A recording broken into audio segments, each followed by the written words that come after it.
ہمارے کو ایک کام پڑ گیا تو ہم کتنوں کو یاد کرتے. جو جس لیول کا بندہ ہوتا ہے نا اس لیول کو یاد کرتے. اگر پولیس کی کچہری کے کام بڑھ گئے تو اپنے خاندان میں کون پولیس والا دیکھتے. مگر وہ تو ذریعے کو تو استعمال کرنا ہے. مگر بھائی پہلی نظر کدھر ہونی چاہیے؟ مولا میرے ساتھ ہے, مولا میرا حاجت روا ہے, مولا میرے لیے کافی ہے, اور یہ ذریعہ جو بھی استعمال کرنا چاہیے. مگر ہمارا کیا ہے, پہلے وہ پولیس والا, پہلے وہ وکیل, ان جب فیل ہونے کے بعد مولا تو ان فالو کرنا. پہلے ان ذلیل ہونے کے بعد مولا, ہم ذلیل ہونے کے مولا, پہلے ان ہونا ہمارے کو, پھر ہم ذلیل ہونے کے بعد دوسرا مولا کی طرف رجوع ہے. اللہ ہماری حفاظت کرے. صلو علی النبی. سورہ آل عمران آیت نمبر 18. بسم اللہ الرحمن الرحیم. اللہ اس بات کی گواہی دیتا ہے کہ اس کے سوا کوئی عبادت کے لائق نہیں, اور فرشتے اور علم والے لوگ بھی گواہی دیتے ہیں. اللہ تعالیٰ کہہ رہے میں خود گواہی دیتا ہوں, لا الہ الا انا, میرے سوا کوئی حاجت روا نہیں ہے. اللہ تعالیٰ کہہ رہے میرے سوا کوئی حاجت روا نہیں ہے. اور پھر آپ کریں اللہ تعالیٰ ارشاد فرمانے علم والے بھی یہی گواہی دیتے, ملائکہ بھی یہی گواہی دیتے, لا الہ الا اللہ. اور اللہ انصاف کے ساتھ کارخانے عالم کا انتظام کرنے والا ہے, اس کے سوا کوئی عبادت کے لائق نہیں, وہ زبردست اور حکمت والا ہے. پورے عالم کو کون چلا رہا ہے؟ اللہ تعالیٰ کہہ رہے میں گواہی دیتا ہوں کہ میرے سوا کوئی معبود نہیں. آپ اللہ تعالیٰ کہہ رہے ہیں فرشتے بھی گواہی دیتے ہیں, علم والے بھی گواہی دیتے ہیں. پھر اللہ تعالیٰ بتا رہے ہیں کیا ہے, یہ جو عالم چل رہا ہے, یہ عالم جو سورج نکل رہا ہے, یہ جو آسمان رکے ہوا ہے, زمین جو گردش کر رہی ہے, زمین سے جو اناج نکل رہا ہے, یہ سمندروں میں جو کشتی چل رہی ہے, یہ رات اور دن کا جو نظام چل رہا ہے, یہ میں چلا رہا ہوں. کوئی ہے تو لا لو, کوئی ہے تو بتا دو کہ میں رات میں نکالتا ہوں, دن میں نکالتا ہوں, رات دن کا نظام میرے پاس ہے, کوئی سورج کا نظام میرے پاس ہے, زمین کا گردش کا. اتنے دن ہو چکے ہیں, قیامت دنیا شروع ہونے سے قیامت ابھی آگے ہی کوئی نہیں ہے ایسا کہ جو یہ کہے کہ میں نے آسمان کو ٹھہرایا ہے, میں نے آسمان کو بنایا ہے, زمین کو میں نے بنایا ہے, سمندر کو میں نے بنایا ہے. کوئی ملا آپ کو آج تک؟ جب کوئی نہیں ملا تو پھر لا الہ الا اللہ, پھر ہمیں دلیل کی ضرورت کیا ہے؟ پھر اللہ ہی ہمارا حاجت روا ہے. جب اتنے بڑے بڑے کام اللہ تعالیٰ خود کر رہے ہیں تو ہمارے گھر کے چھوٹے مسائل کو ہم کیا سمجھ رہے ہیں؟ اللہ نہیں کر سکتا, ہم دوسروں کو تلاش کر رہے ہیں. تو ہمارے کتنی جہالت ہے. اللہ ہماری حفاظت کرے. سورہ ابراہیم آیت نمبر 24-25. بسم اللہ الرحمن الرحیم.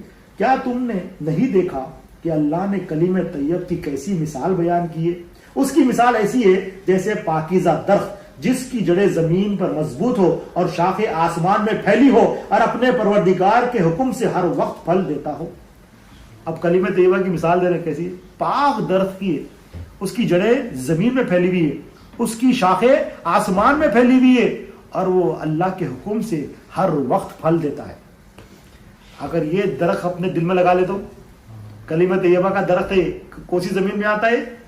یہ دل کی زمین میں آتا ہے. اگر یہ درخت لے کے چلے گئے خبر میں, سبحان اللہ, خبر میں سوال کہاں سے ہوگا؟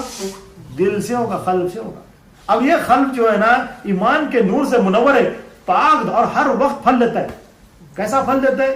ارے یہ اچھے عمل کا بھی پھل دیتا ہے اور لوگوں کو سہولتیں پہنچانے کا بھی پھل دیتا ہے. مطلب اس سے فائدہ ہی فائدہ پہنچتا ہے. اس سے جو ہے نا دنیا میں بھی فائدہ پہنچتا ہے, آخرت میں بھی فائدہ پہنچتا ہے. آخرت میں جب جائے گا لوگوں کی بخشش کرائے گا, دنیا میں رہے گا تو لوگوں کو فائدہ پہنچائے گا, دین پہنچائے گا یا دنیا کی لوگوں کی ضرورتیں پہنچائے گا. آگے اللہ تعالیٰ فرمائے لوگوں کے لیے, اللہ لوگوں کے لیے مثالیں بیان فرماتا ہے تاکہ وہ نصیحت حاصل کر سکے. اور گندے کلمے یعنی کلمے کفر اور کلمے شرک کی مثال ناپاک درخت کی سی ہے جو زمین کے اوپر ہی ہے, اکھیڑ کر پھینک دیا جائے اور اس کے لیے ٹھہراؤ نہیں. ناپاک درخت کیا ہے؟ زمین کے اوپر ہے, اس کی جڑیں بھی اوپر, ایسا اکھڑ کے پھینک دیا جاتا ہے, اس کو کوئی ٹھہراؤ نہیں ہے. ناپاک درخت کی مثال. ہم اس پہ بھروسہ کریں, ان دھوکہ دیتا. وہ ناپاک کلمہ تھا, وہ کیوں بھروسہ کرے, کیوں اعتماد کرے لوگوں پر؟ جس پہ اعتماد کرے دھوکہ ملتا. ارے میں اعتماد کرا تھا, دھوکہ ملا. اللہ تعالیٰ بیان کر دیے یہ زمین کے اوپر ہے اور اس کی کوئی اعتبار نہیں ہے, وہ کھیڑ کے پھینک دیا جائے گا, نکل جاتا ہے وہ. مگر جس پہ بھروسہ کرنا ہے وہ کلمہ طیبہ ہے, لا الہ الا اللہ. پھر آگے بیان کر دیتا اللہ ایمان والوں کو پکی بات یعنی کلمہ طیب کی برکت سے دنیا کی زندگی میں اور آخرت میں ثابت قدم رکھتا ہے. اللہ تعالیٰ کیا ہے, کلمہ طیب کی وجہ سے دنیا کی زندگی میں بھی ثابت قدم رہتے ہیں اور آخرت میں بھی ثابت قدم رہتے ہیں. کلمہ طیبہ کا اگر درخت لگ جائے نا تو اسلام پہ بھی ثابت قدم رہے گا، ایمان پہ بھی ثابت قدم رہے گا، احسان پہ بھی ثابت قدم رہے گا، حقوق العباد میں بھی ثابت قدم رہے گا، اور خبر میں بھی ثابت قدم رہے گا، آخرت میں بھی ثابت قدم رہے گا. اللہ کا وعدہ ہے. اور اللہ ظالموں کو گمراہی میں چھوڑ دیتا ہے، اللہ جو چاہتا ہے کرتا ہے. اب جو یہ کلمہ طیب کو چھوڑ دیں وہ ظالم لوگ ہیں، اب اللہ تعالیٰ ظالموں کو چھوڑ دیتا ہے گمراہی، کیونکہ اللہ جو چاہتا ہے کرتا ہے. اللہ حفاظت فرمائے. آخری آیت ہے سورہ محمد صلی اللہ علیہ وسلم. تو اے پیغمبر جانو کہ اللہ کے سوا کوئی معبود نہیں، یعنی فَعَلَمْ أَنَّهُ لَا إِلَهَ، نبی کریم کے ذریعے سے ہمیں بتا رہے لا الہ الا اللہ. اور تم اپنی خطاؤں کی معافی مانگو، اور سب مسلمان مرد اور مسلمان عورتوں کے لیے بھی بخشش مانگو. اب کیا حکم دے رہے ہیں اللہ تعالیٰ اپنے نبی کے ذریعے سے ہمیں؟ جانو تم لا الہ الا اللہ کے، اب تم جان لیے، اپنے گناہوں کی بخشش مانگو، اور اپنے گناہوں کی بخشش بھی مانگو، اور مومنین کی مومنات کے بھی گناہوں کی بخشش بھی مانگو. اب اللہ تعالیٰ اس کو مقام دے رہے ہیں جو لا الہ الا اللہ کو جانتا ہے، اب اس کا مقام کیا ہے؟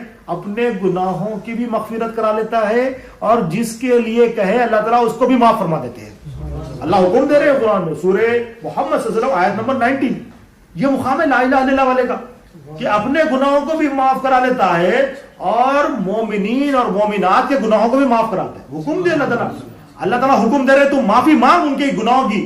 کہیں کے لیے حکم دے رہے بخشنا چاہتا ہوں تو مانگ میں بخش دوں گا، تو مانگ میں بخش دوں گا.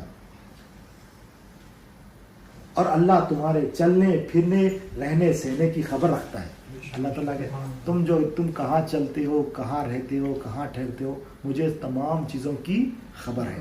اسی کے ساتھ میں بات کو ختم کرتا ہوں. اللہ سے دعا کرتا ہوں جو کچھ بھی کہا گیا ہے، سنا گیا، عمل کی توفیق عطا فرما. کہنے والے کے عمل کی توفیق عطا فرما، سننے والے کے عمل کی توفیق عطا فرما.